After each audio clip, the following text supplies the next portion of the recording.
ನಮಸ್ಕಾರ ಭಕ್ತರೇ, ಇಂದು ನಾವು ದೇವಿ ಲಕ್ಷ್ಮಿಯ 8 ಚಿರಂತನ ಹಾಗೂ ಪುಣ್ಯಮಯ ರೂಪಗಳಾದ ಅಷ್ಟಲಕ್ಷ್ಮಿ ಅವತಾರಗಳ ಬಗ್ಗೆ ತಿಳಿಯೋಣ.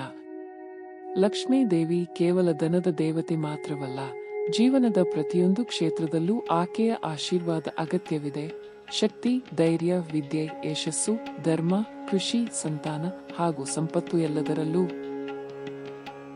ಆದಿಲಕ್ಷ್ಮಿ ಸೃಷ್ಟಿಯ ಮೊದಲ ರೂಪ. ಈಕೆ ವಿಷ್ಣು ದೇವರ ಪತ್ನಿಯಾಗಿ ಪ್ರಪಂಚದ ಮೂಲ ಶಕ್ತಿಯಾಗಿ ಪರಿಗಣಿಸಲ್ಪಟ್ಟಳು.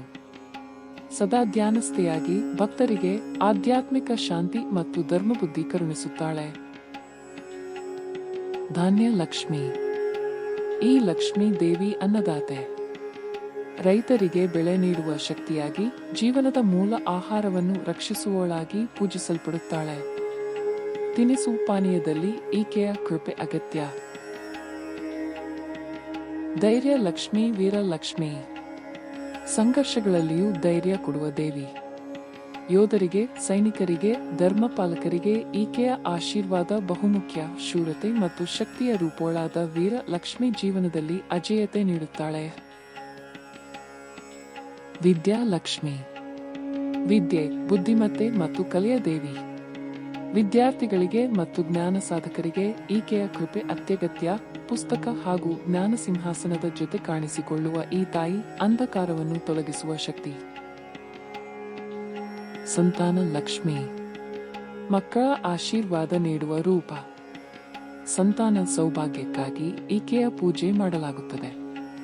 ತಾಯಿತನದ ನಾಜೂಕು, ಮಕ್ಕಳ ರಕ್ಷಣೆ ಮತ್ತು ಕುಟುಂಬದ ವೃದ್ಧಿಗೆ ಈಕೆಯ ಪಾತ್ರ ಮಹತ್ತರ. ಗಜ ಲಕ್ಷ್ಮಿ. ಆಶ್ರಯ ಮತ್ತು ರಾಜಸಾಮರ್ಥ್ಯದ ದೇವಿ. ಈಕೆಯ ಜೊತೆ 2 ಗಜಗಳು ನದಿಯಲ್ಲಿ ಅಭಿಷೇಕ ಮಾಡುವ ದೃಶ್ಯ ಪ್ರಸಿದ್ಧ. ಸಾಮ್ರಾಜ್ಯಗಳು, ರಾಜರು ಹಾಗೂ ಮಹಾ ವ್ಯಕ್ತಿಗಳು ಈಕೆಯ ಆಶೀರ್ವಾದದಿಂದ ಉನ್ನತ ಸ್ಥಾನಕ್ಕೆ ಏರುತ್ತಾರೆ. ಧನಲಕ್ಷ್ಮಿ. ಸಾಕ್ಷಾತ್ ಧನದ ರೂಪ. ನಾಣ್ಯಗಳು, ಬೆಳ್ಳಿ, ಚಿನ್ನ ಮತ್ತು ಸಂಪತ್ತಿನ ದೇವಿ. ಈಕೆಯ ಆಶೀರ್ವಾದದಿಂದ ವ್ಯಕ್ತಿ ಆರ್ಥಿಕವಾಗಿ ಸಮೃದ್ಧನಾಗುತ್ತಾನೆ. ವಿಜಯ ಲಕ್ಷ್ಮಿ. ಯಶಸ್ಸು ನೀಡುವ ಲಕ್ಷ್ಮಿ.